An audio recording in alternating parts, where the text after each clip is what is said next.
తెలుగు 360కి స్వాగతం. ముందుగా ముఖ్యాంశాలు.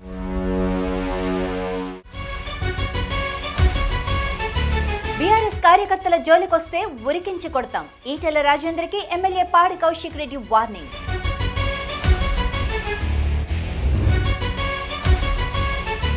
నిర్లక్ష్యంగా ఉంటే వేటే, డైలీ రిపోర్ట్ ఇవ్వాల్సిందే. సరికొత్త దారిలో సీఎం రేవంత్ రెడ్డి.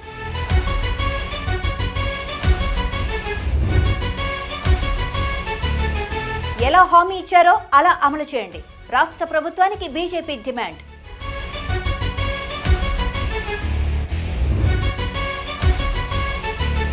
ఉద్యోగ భద్రత కల్పించాలని, కనీస వేతనాలు అమలు చేయాలని విద్యుత్ శాఖ ఉద్యోగుల డిమాండ్.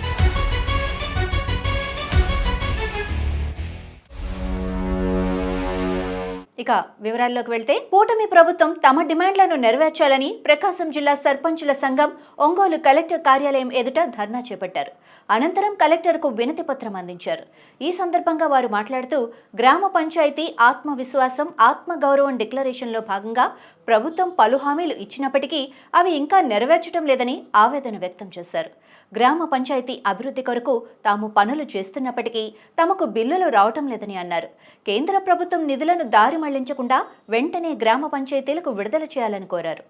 ఈరోజు 14 నెలలు అయిన మన కూటమి ప్రభుత్వానికి అభినందనలు తెలియజేసుకుంటూ, జిల్లా సర్పంచులమందరం ఒకసారి సీకే కన్వెన్షన్ వేదికగా మన గౌరవ ముఖ్యమంత్రి గారు చంద్రబాబు గారు ఇచ్చిన 10 హామీలని ఒక్కసారి మన కూటమి ప్రభుత్వం రివీల్ చేసుకొని మంత్రి పవన్ కళ్యాణ్ ద్వారా ఇవి అమలుపరిచే విధంగా చూస్తారని ఆశిస్తూ ఈరోజు సర్పంచులందరూ మన కలెక్టర్ గారికి వినతి పత్రం ఇవ్వడం జరిగింది. మీరిచ్చిన హామీలలో 3,000 నుంచి గౌరవ వేతనం 10,000కు పెంచుతూ, రాష్ట్ర బడ్జెట్లో 5 నుంచి 10% రాష్ట్ర బడ్జెట్లో నిధులను స్థానిక సంస్థలకు కేటాయిస్తానని, స్థానిక సంస్థలకి ప్రోటోకాల్ ప్రకారం సర్పంచే ప్రథమం అనే విధంగా మీరు గౌరవం ఇస్తానన్న మాటలు ఒకసారి మళ్ళీ మీకు గుర్తు చేస్తూ, ఈ సర్పంచుల ఈ స్థానిక సంస్థల మనుగడని మహోన్నతికి తీసుకెళ్తారని ఆశిస్తూ, మీరు ఇచ్చిన హామీలను మళ్ళీ ఒకసారి గుర్తు చేస్తూ, ఎందుకంటే కేంద్ర రాష్ట్ర ప్రభుత్వాలు అలయన్స్తో కూడుకున్న ప్రభుత్వం కాబట్టి మన ప్రభుత్వం సర్పంచులందరూ మన ప్రభుత్వంపై మంచి ఒక నమ్మకంతో ఉండి మంచి మెజారిటీ ఇచ్చినందుకు వారికి మళ్ళీ విజయదుందు మోగించాలి. శ్రీకాంత్, గతంలో అనేక విధాలుగా అనేక ధర్నాల్లో కూడా పాల్గొన్నాము. అనేక విషయాల్లో మనం అప్పుడు గవర్నమెంట్ని మనం ఇలానే అడిగి ఉన్నాము. గతంలో అడిగినప్పుడు చివరి మూమెంట్లో మన కేంద్ర మంత్రి గారైన పురంధేశ్వరి గారి వాళ్ళందరూ కూడా ఇక్కడికి వచ్చి మనల్ని ధర్నాలో పాల్గొనమంటే మేమందరం ధర్నాలో కూడా పాల్గొని, అప్పుడు ఇంచుమించు ఒక 100 మంది దాకా సర్పంచులు కూడా ఆ ధర్నాలో పాల్గొన్నారు. ఆ రోజున పురంధేశ్వరి గారు కూడా మన ఇక్కడ కలెక్టర్ ఆఫీస్ గారికి వచ్చి మెమోరాండం అవన్నీ ఇచ్చారు. అప్పుడు పురంధేశ్వరి గారు ఇచ్చిన మాట ఏంటంటే, గతంలో జగన్ ప్రభుత్వంలో మీకు సర్పంచులకి ఏ గౌరవ వేతనం లేదు, గౌరవం లేదు, కేంద్రం నుంచి వచ్చిన నిధులన్నీ పక్కదారి మళ్లిస్తున్నారు అవి అని పురంధేశ్వరి గారు చెప్పారు. కానీ అప్పుడు పురంధేశ్వరి గారు చెప్పిన మాటే ఇప్పుడు జరుగుతుందేమోనని మా సర్పంచులందరికీ ఒక అనుమానంగా కూడా ఉంది. గత 11 నెలలు 12 నెలలుగా మార్చి ఎండింగ్ తర్వాత 15 ఫండ్స్ నిధులు మన గ్రామాలకి వస్తున్నాయని చెప్పారు. తర్వాత మేము అనేక కార్యక్రమాలు చేస్తున్నాము, వీధి లైట్లు వేస్తున్నాము, శానిటైజేషన్ చేస్తున్నాము, అన్నీ చేస్తున్నాం. మళ్ళీ వర్షాకాలం వచ్చింది. అయినా కానీ ఇప్పటికీ ఆ నిధులని మా సర్పంచులు గారి చేసిన వర్కులకు కానీ ఒక బిల్లు కూడా పాస్ అవ్వలేదు. ఆ బిల్లుల కోసం వీళ్ళు ఎదురు చూస్తూనే ఉన్నారు. అప్పుడు కాక ఇప్పుడు మళ్ళీ ఇప్పుడున్న ప్రభుత్వం కూడా ఎస్డబ్ల్యూబీసీలు బాగు చేయమని, శానిటేషన్ చేపించమని, ఇవన్నీ చేపించమని అడుగుతున్నారు. ఈ సంవత్సర కాలంలో మేము చేసిన పనులకి ఇప్పటికీ ₹1 కూడా పంచాయతీకి నిధులు రాలేదు.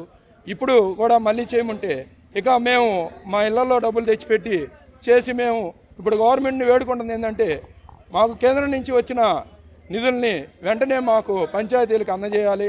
సర్పంచులకి చెక్ పవర్ అనేది ఆ రోజు ఇస్తామన్నారు, అది ఇప్పటికీ దాని గురించి ఆలోచించలేదు. సర్పంచులకి కేంద్రం నుంచి వచ్చే వాటా కాకుండా రాష్ట్ర ప్రభుత్వం నుంచి వచ్చే వాటా కూడా 5% నుంచి 10%కి పెంచి మీకు వెంటనే అమలు చేస్తామని, ఆ అమౌంట్లు కూడా పంచాయతీలకి డైరెక్ట్గా ఇచ్చి సర్పంచులకి చెక్ పవర్ ఇస్తామని కూడా అన్నారు. అది కూడా ఇప్పటికేం అమలు కాలేదు. పంచాయతీరాజ్ శాఖ మినిస్టర్ గారు శ్రీ పవన్ కళ్యాణ్ గారికి కూడా మా ఇది వినతిని విజ్ఞప్తి చేసుకుంటూ మా సమస్యలన్నింటినీ మీరు పట్టించుకోవాల్సిందిగా కోరుకుంటూ మేము ఈ సమస్యలు మీ దృష్టికి తీసుకురావాలని చెప్పి ఈరోజు మా కలెక్టర్ గారికి మెమోరాండం ఇచ్చాము. ఏపీలోని విద్యుత్ శాఖలో విధులు నిర్వహిస్తున్న మీటర్ రీడర్స్, షిఫ్ట్ ఆపరేటర్స్ తదితర విభాగాల వారు విజయవాడ వేదికగా ఆందోళన నిర్వహించారు. ఉద్యోగ భద్రత కల్పించాలని, కనీస వేతనాలు అమలు చేయాలని ఈ సందర్భంగా వారు డిమాండ్ చేశారు. 24 గంటలు విధి నిర్వహణలో ఉంటున్న తమకు కనీస సౌకర్యాలు లేవని వాపోయారు. Ramalingareddy, AP electricity staff and workers union రాష్ట్ర అధ్యక్షుని. సోదరులారా, ఈ రోజు మేము విజయవాడ నగరంలో చలో విజయవాడ కార్యక్రమాన్ని విద్యుత్ సంస్థలలో ఉన్నటువంటి అనేక సమస్యల పరిష్కారం కొరకు చేపట్టడం జరిగింది. మేము ఈ సందర్భంగా అందరికీ తెలియజేసేది ఏంటంటే, మాకు మా జీవితాలలో అనేక సమస్యలు, ఉద్యోగులలో అనేక సమస్యలు నెలకొని చాలా ప్రాణాలకు సంబంధించిన ప్రమాదాలు కూడా జరుగుతున్నాయి. మరి ఈ సందర్భంలో కూడా మేము సమ్మె చేయకపోతే, ర్యాలీలు చేయకపోతే మా సమస్యలు పరిష్కారం అయ్యేది ఎట్లా? అయితే ఏదైనా కానీ చెప్తూ ఉంటారు, ఒక సామెత, అడగకుండానే అమ్మాయిని అన్నం పెట్టదని. మరి మేము కూడా అడగాలి కదా. అదే సందర్భంలో ఈరోజు ఇక్కడ ర్యాలీ చేస్తున్నాం. మాకున్నటువంటి ప్రధానమైన సమస్యలు అనేకం ఉన్నాయి. 30 సంవత్సరాల పాటు పనిచేసే వాళ్ళకు పెన్షన్ లేక పూలు ఎక్కి చేతులు కాళ్ళు పోగొట్టుకొని ప్రాణాలు పోగొట్టుకున్నటువంటి వాళ్ళకు పెన్షన్ ఇవ్వండి అయ్యా, మా బతుకులు బాగుంటాయని అడుగుతున్నాం. 30 సంవత్సరాల పాటు పనిచేసిన కాంట్రాక్టర్ కార్మికులను రెగ్యులర్ చేయండి అయ్యా, కొంత జీవనోపాధి కల్పించండి, ఉద్యోగ భద్రత కల్పించండి. 30 సంవత్సరాల పాటు పనిచేసి ఇంటికి వెళ్తే వాళ్ళకు కొంత ఏదైనా ఫండ్ ఇస్తే వాళ్ళు కూడా సంతోషంగా బతకగలరని తెలియజేస్తూ రెగ్యులర్ చేయండి. ఈ సుప్రీంకోర్టు సాక్షాత్తు చెప్పింది, ఈక్వల్ వర్క్ ఈక్వల్ పే ఇవ్వండి అని. కోర్టు ఆదేశాలైనా అమలుపరచండి అంటే అది అమలుపరచట్లేదు. అదేవిధంగా ఎనర్జీ అసిస్టెంట్లను తీసుకొచ్చింది గత ప్రభుత్వం. ఎనర్జీ అసిస్టెంట్ల బతుకు త్రిశంకు స్వర్గం. అటుపోతే సచివాలయం పనిచేయాలా, ఇటుపోతే విద్యుత్ సంస్థలు పనిచేయాలా, అటు ఇటు కాక మేము పిలిచే వాటికి వాళ్ళు పిలిచే వాటికి దిక్కు తెలియక వాళ్ళు పోయి పోలు ఎక్కి ప్రాణాలు పోగొట్టుకుంటున్నారు. మరి వాళ్ళ బతుకులకు రక్షణే లేదు. వాళ్ళకు ఏపీఐసీబీ రూల్స్ ఇప్పుడు ఏవైతే కంపెనీ రూల్స్నో అదే రూల్స్ అడాప్ట్ చేయమని వాళ్ళందరినీ రెగ్యులర్ చేసి పర్మనెంట్ చేయమని కోరుతున్నాం. రోజు ఈ చలో విజయవాడ కార్యక్రమాన్ని నిర్వహించడానికి ప్రధాన కారణం ఈ యొక్క విద్యుత్ ఉద్యోగుల సమస్యలు, అనేక సమస్యలు ఉన్నాయి. ఈ రోజు విద్యుత్ ఉద్యోగులకు సంబంధించి పింఛన్ అనేది లేదు. ఈరోజు కాంట్రాక్ట్ వర్కర్లు అనేక సంవత్సరాల నుంచి పనిచేసినా కానీ వాళ్ళకు ఇంటికి వెళ్ళేటప్పటికి ₹1 కూడా డబ్బులు ఇవ్వకుండా పోతున్నటువంటి పరిస్థితి. 30 ఏళ్ళ సర్వీస్ ఉన్నప్పటికీ కూడా ఈరోజు నేను సర్వీస్ చేసిన తర్వాత రిటైర్ అయిన 60 సంవత్సరాలు అయిన తర్వాత ఎలా బతకగలుగుతాడు? అదేవిధంగా కాంట్రాక్టర్ ఉద్యోగులకు అందరినీ రెగ్యులర్ చేయాలని మేము డిమాండ్ చేస్తున్నాము. అదేవిధంగా పింఛన్ సౌకర్యం కూడా కల్పించాలని మేము డిమాండ్ చేస్తున్నాము. ఈరోజు అలా ఎలక్ట్రికల్ డిపార్ట్మెంట్లో ఏపీసీబీలో ఉన్నటువంటి రూల్స్ ప్రకారమే ఈరోజు స్టాఫ్లందరినీ అప్పుడు పెట్టినటువంటి స్టాఫే ఇప్పటికి కూడా కొనసాగుతూ ఉన్నారు. కానీ సర్వీసులు పెరిగాయి, ట్రాన్స్ఫారాలు పెరిగాయి, అదేవిధంగా విద్యుత్ సర్వీసులు అన్ని పెరిగినా కానీ ఈరోజు విద్యుత్ ఉద్యోగుల నియామకం అనేది జరగక చాలా ఇబ్బందులు జరుగుతూ ఉన్నాయి. 20 మంది స్టాఫ్ ఉన్న ప్రదేశంలో ఒకరే స్టాఫ్ పనిచేస్తున్నారు. అది చాలా మానసికంగా ఇబ్బందులు ఎదురైనటువంటి పరిస్థితి ఏర్పడుతుంది. అదేవిధంగా బిల్ లీడర్లు నెలకు వాళ్ళు 10 రోజులు పనిచేస్తారు, మిగతా 20 రోజులు ఇబ్బంది పడేటువంటి పరిస్థితి. వాళ్ళ బిల్ లీడర్ను రెగ్యులర్ వాళ్ళకు ఉపాధి హామీ కల్పించాలనేసి మేము ఈ సందర్భంగా డిమాండ్ చేస్తున్నాము. సచివాలయ ఎనర్జీ ఎంప్లాయీస్ అసోసియేషన్ రాష్ట్ర ప్రధాన కార్యదర్శిని. ఇవాళ రాష్ట్ర వ్యాప్తంగా జేఎల్ఎం గ్రేడ్లు ఎదుర్కొన్నటువంటి సమస్యలను పరిష్కరించాలని ఇవాళ రైల్వే స్టేషన్ నుంచి ధర్నా చౌక్ వరకు భారీ ర్యాలీ కూడా చేసి ఇక్కడ ధర్నా కార్యక్రమాన్ని నిర్వహిస్తున్నాం. ముఖ్యంగా ఏంటంటే విద్యుత్ సంస్థ మమ్మల్ని పక్షపాత వైఖరితో వ్యవహరిస్తుంది. మమ్మల్ని నూతన సర్వీస్ రూల్స్ను ఇవాళ తీసుకొని వచ్చి మనల్ని బానిస వ్యవస్థకు నెట్టివేసేటువంటి పరిస్థితి ఇవాళ చేస్తూ ఉంది. నూతన సర్వీస్ రూల్స్ మూలంగా మా భవిష్యత్తు అంధకారంలోకి నెట్టివేయబడుతుంది. బానిసలుగా మారేటటువంటి ఈ సర్వీస్ రూల్స్ను వెంటనే రద్దు చేసి ఏపీఎస్సీబీ సర్వీస్ రూల్స్ను అమలు చేయాలా.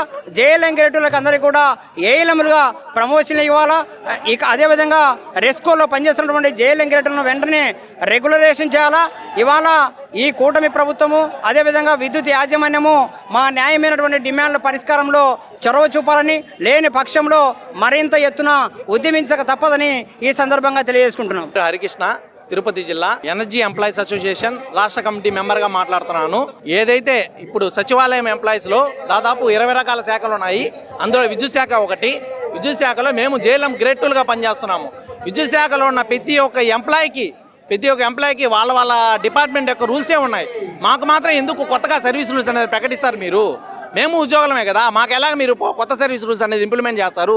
ఆ కొత్త సర్వీస్ రూల్స్ అనేవి ఎంత ఘోరంగా ఉన్నాయంటే 8 సంవత్సరాలు అయితే కానీ ఒక జేఎల్ఎం గ్రేడ్ 2 అనేవాడు జేఎల్ఎంగా ప్రమోషన్ పొందేదానికి అర్హత లేదు. అంటే 8 సంవత్సరాలు మమ్మల్ని బాలిసలుగా మీరు చూడాలనుకుంటున్నారా? మాకెందుకు కొత్త సర్వీస్ రూల్స్ మీరు ప్రకటిస్తారు?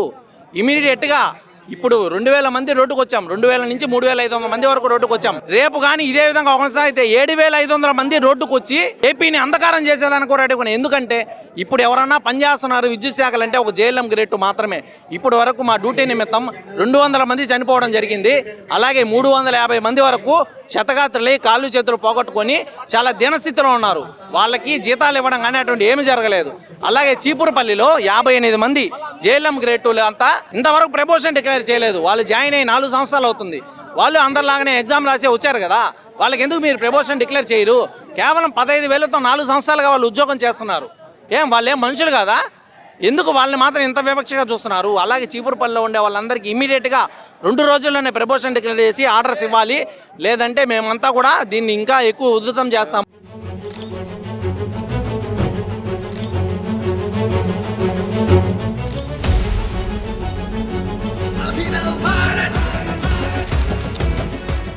ఈటెల రాజేందర్ పెద్ద మోసగాడని టికెట్ ఇచ్చి అన్నం పెట్టిన కేసీఆర్తో పాటు హుజూరాబాద్ నియోజకవర్గాన్ని నమ్ముకున్న ప్రజలను, కార్యకర్తలను మోసం చేశాడని హుజూరాబాద్ ఎమ్మెల్యే పాడి కౌశిక్ రెడ్డి ధ్వజమెత్తారు. మంగళవారం హుజూరాబాద్ ఎమ్మెల్యే కార్యాలయంలో ఏర్పాటు చేసిన విలేకరుల సమావేశంలో ఆయన మాట్లాడారు. ఈటెల రాజేందర్ది కేసీఆర్ను విమర్శించే స్థాయి కాదని, కేసీఆర్ పెట్టిన భిక్షతో పదవులు పొంది ఇప్పుడు కేసీఆర్ని విమర్శించటం సిగ్గుచేటన్నారు. కానీ ఈటల రాజేందర్ గారు మీరు చాలా పెద్ద పెద్ద మాటలు మాట్లాడినరు. మీరు కేసీఆర్ గారిని విమర్శించే స్థాయి మీ స్థాయి కాదు. మీ స్థాయి ఏందో మొన్న 2023 ఎలక్షన్లలో హుజరాబాద్ ప్రజలు నీకు చూపించిర్రు. నీ స్థాయి ఏందో, నువ్వు ఏంటిదో అపర మేధావని నువ్వు ఫీల్ కావాల్సిన అవసరం లేదు. నీకంత సినిమా లేదు, నీకంత సినిమా లేదని చెప్తా ఉన్నాను. ఏం మాట్లాడుతావు? నేను ఈ కరీంనగర్ జిల్లాకి 2 సార్లు అధ్యక్షునైనా, 2 సార్లు మంత్రినైనా. ఎస్, నీకు రాజకీయ భిక్ష పెట్టింది ఎవరు? కేసీఆర్ కాదా అని నేను అడుగుతా ఉన్నాను. నిన్ను 2 సార్లు అధ్యక్షుడు చేసింది ఎవరు? కేసీఆర్ కాదా? నిన్ను 2 సార్లు మంత్రి చేసింది ఎవరు? కేసీఆర్ కాదా? ఇలా ఉమ్మడి కరీంనగర్ జిల్లాలో ప్రతి గ్రామంలో కాలు పెట్టినానో మరి ఆ కాలు పెట్టి అడుగు పెట్టే అవకాశం ఇచ్చింది కేసీఆర్ కాదా? అట్లాంటి దేవుని లాంటి కేసీఆర్ని నువ్వు ఎట్లా మోసం చేస్తావు? నువ్వు దేవుని లాంటి కేసీఆర్ని ఎట్లా విమర్శిస్తావు? ఎట్లా విమర్శించబుద్ధి అవుతుందయా? అన్నం పెట్టిన వాళ్ళకి సున్నం పెడుతున్న చరిత్ర నీది. ఇలా కేసీఆర్ గారిని నువ్వు విమర్శించే స్థాయి నీది కాదు. నీది నా స్థాయి కూడా నీది కాదు. చిత్తు కొడగొట్టిన మొన్న నిన్నే. ఇంకేం కావాలి నీకు? నువ్వు ఒక పెద్ద మోసగానివి అని చెప్పక తప్పదు. నువ్వు కేసీఆర్ గారిని మోసం చేసినావు. నువ్వు సంపాదించిన అక్రమ సొమ్ముని కేసీఆర్ గారు గుర్తించి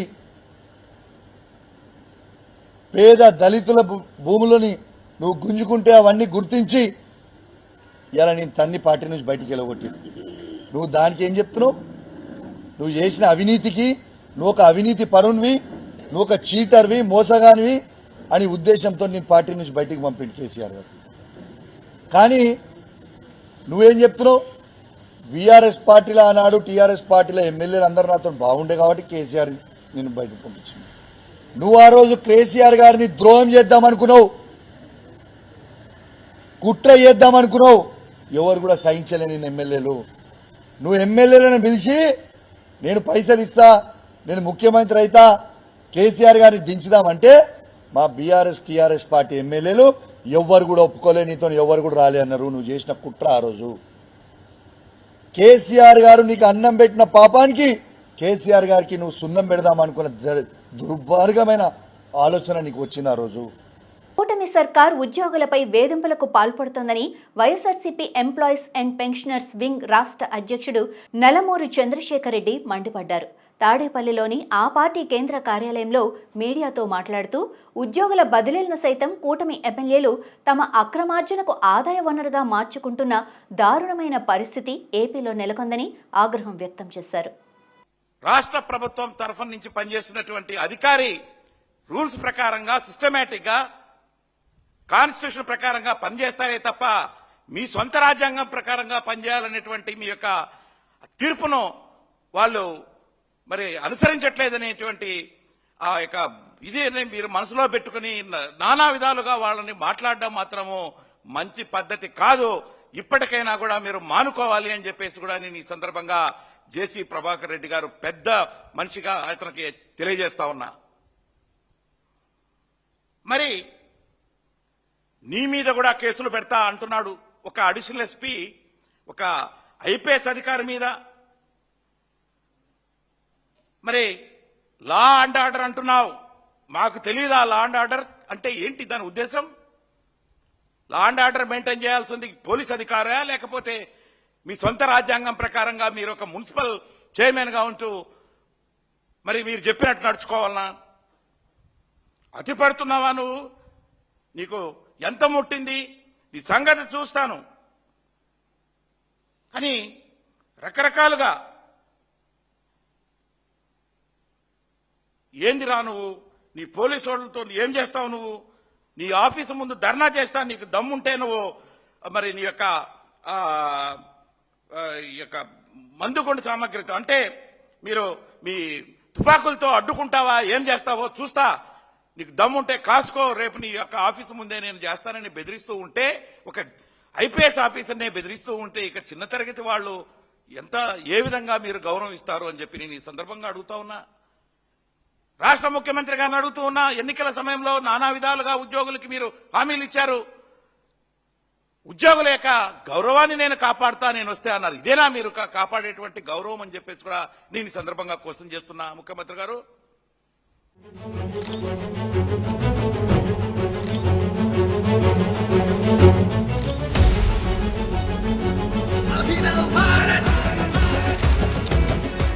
కేసీఆర్ కు మంచి పేరు వస్తుందన్న ఆక్రోశంతోనే రేవంత్ ప్రభుత్వం కేసీఆర్ కిట్లను ఇవ్వటం లేదని బీఆర్ఎస్ వర్కింగ్ ప్రెసిడెంట్ కేటీఆర్ అన్నారు.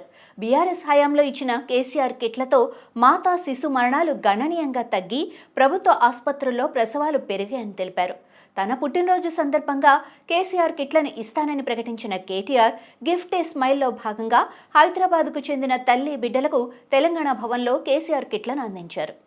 కేసీఆర్ గారి మీద ఉండే కోపంతో ఈ ప్రభుత్వం వచ్చిన తర్వాత మరి కేసీఆర్ పేరున్నది అని చెప్పి ఒక మంచి కార్యక్రమం, తల్లుల మరణాలు తగ్గించిన కార్యక్రమం, పిల్లల మరణాలు తగ్గించిన కార్యక్రమం, పేదవారికి మేలు చేసిన కార్యక్రమం, ప్రభుత్వ ఆసుపత్రుల్లో ప్రసవాలు పెంచిన కార్యక్రమం, నేను రాను బిడ్డో సర్కార్ దవాఖానకు అనే కాడి నుంచి సర్కార్ దవాఖానకు పోయేటట్టు చేసిన కార్యక్రమం కేసీఆర్ కిట్టు. ఆ కిట్టు బంద్ చేసిండ్రు అనే బాధతో చాలామంది మాకు చెప్పడం జరిగింది. దాంతో ఈసారి అనుకున్నది ఏంటంటే, పోయిన 5 ఏళ్ళు ఏదో ఒక మంచి పని చేసుకుంటూ వచ్చినాం, ఈసారి తల్లులకు పిల్లలకు ఏదైనా మంచి చేయాలన్న ఉద్దేశంతో మిమ్మల్ని అందరినీ కొంత ఇబ్బంది పెట్టినాం. ఆలస్యంగా వచ్చినందుకు దయచేసి క్షమించాలని చెప్పి కోరుతూ, మరి ఇంతకంటే ఎక్కువ మాట్లాడేది ఏం లేదు. ఆల్రెడీ గుంజుకునేటట్టే ఉంది అమ్మాయి అయితే.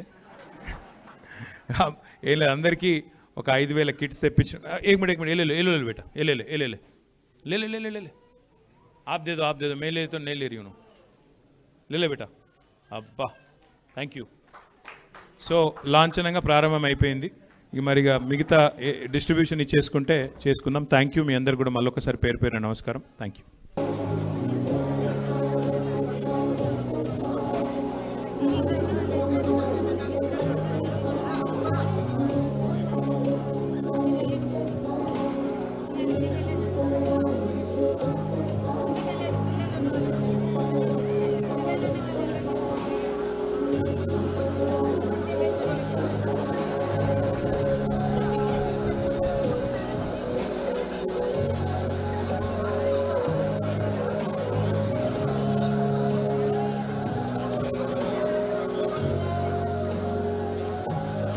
రాష్ట్రంలో ప్రభుత్వ యంత్రాంగం పాలనపై పట్టు సాధించేందుకు తెలంగాణ సీఎం రేవంత్ రెడ్డి సరికొత్త దారిలో వెళ్తున్నారు.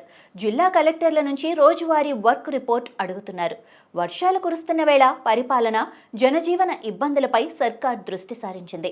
వానలు, సీజనల్ వ్యాధులు, నీళ్లను ఒడిసి పట్టుకునే అవసరం మేర వినియోగించుకోవటం, యూరియా నిల్వలు, రేషన్ కార్డుల పంపిణీపై కలెక్టర్లతో CM Revanth Reddy media conference ద్వారా సమీక్ష నిర్వహించారు.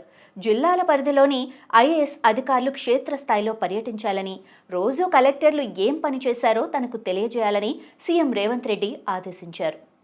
వర్షాకాలంలో రాబోయే సమస్యల్ని ఏ విధంగా ఎదుర్కోవాలో, ఈ సమస్యల్ని ఎదుర్కోవడానికి అవసరమైన ప్రణాళికలు సిద్ధం చేసుకోవడానికి కలెక్టర్లను, ఇతర అధికారులను అప్రమత్తం చేయడానికి ఈ వీడియో కాన్ఫరెన్స్ ఏర్పాటు చేయడం జరిగింది.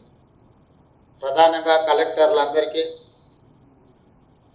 ఈ వీడియో కాన్ఫరెన్స్ ద్వారా నా ఆదేశాలు, వర్షాకాలం భారీ వర్షాలు ఇంతకుముందు సిఎస్ గారు చెప్పినట్టు క్లౌడ్ బస్టర్తోనే ఊహించిన దానికంటే పోయిన సంవత్సరం కూడా మనకు వర్షాలు వరదలు వచ్చినప్పుడు దాదాపుగా ఖమ్మం జిల్లాలో 2.5-3 గంటలలోనే 39 సెంటీమీటర్ల వర్షం రావడము, హైదరాబాద్లో కూడా అత్యధికంగా వర్షం రావడం వల్ల మనకున్న ఏ వ్యవస్థలు కూడా సరైన పరిస్థితులు లేకపోవడం వల్ల విపత్కర పరిస్థితులను ఎదుర్కోవాల్సి వచ్చింది. అందుకే ఈరోజు కలెక్టర్లందరినీ కూడా వర్షాలు రావడం, వర్షాలలో వచ్చే ప్రమాదాలకు సంబంధించి డిజాస్టర్ మేనేజ్మెంట్ను అప్రమత్తం చేయడం, అదేవిధంగా వర్షాకాలంలో వచ్చే సీజనల్ డిసీజెస్ అంటువ్యాధులు ఏవైతే ఉంటాయో వాటికి సంబంధించి మెడికల్ అండ్ హెల్త్ డిపార్ట్మెంట్ని అప్రమత్తం చేయడం, అదేవిధంగా వర్షాకాలంలో వ్యవసాయం పెద్ద ఎత్తున జరుగుతుంది కాబట్టి వ్యవసాయ శాఖకు సంబంధించిన విషయాలను ప్రస్తావించడం, అదేవిధంగా నీటిపారుదల శాఖను వచ్చే నీళ్లను ఒడిసిపట్టుకోవడం, ఒడిసిపట్టుకున్న నీళ్లను జాగ్రత్తగా వినియోగించుకోవడం విషయంలో కూడా సాగునీటి పారుదల అధికారులనే కాదు కలెక్టర్లను కూడా అప్రమత్తం చేయడం, అదేవిధంగా ప్రభుత్వము చాలా గొప్పగా పెద్ద కార్యక్రమంగా తీసుకున్న రేషన్ కార్డుల పంపిణీకి సంబంధించి ప్రధానంగా ఈ 5 అంశాలకు సంబంధించి ఈరోజు ఈ వీడియో కాన్ఫరెన్స్ మనం ఏర్పాటు చేసుకోవడం జరిగింది. అధికారులను అందరినీ కూడా అప్రమత్తం చేసి ప్రజలకు ఎలాంటి ఇబ్బంది జరగకుండా ఉండడానికి మీకు అందరికి ఆదేశాలు ఇవ్వడానికి ఈరోజు మనం ఈ సమావేశాన్ని ఏర్పాటు చేసుకున్నాం.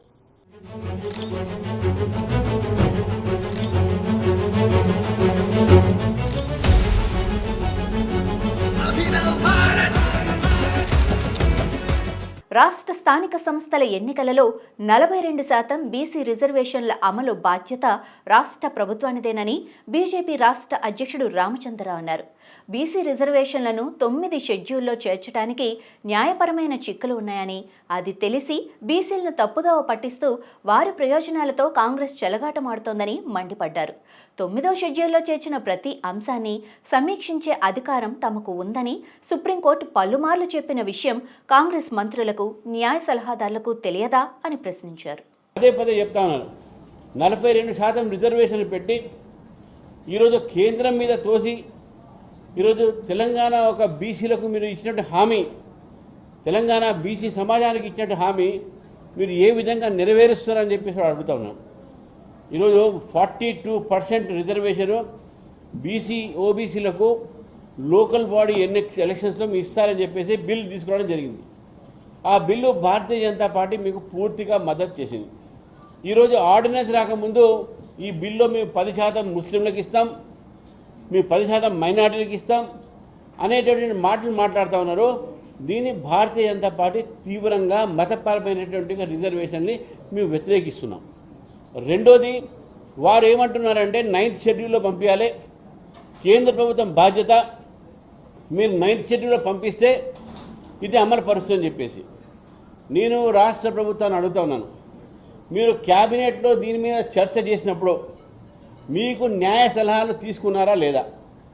మీ న్యాయపరమైనటువంటిగా మీ న్యాయ కోవిందులు మీతోనే మాట్లాడారా లేదా?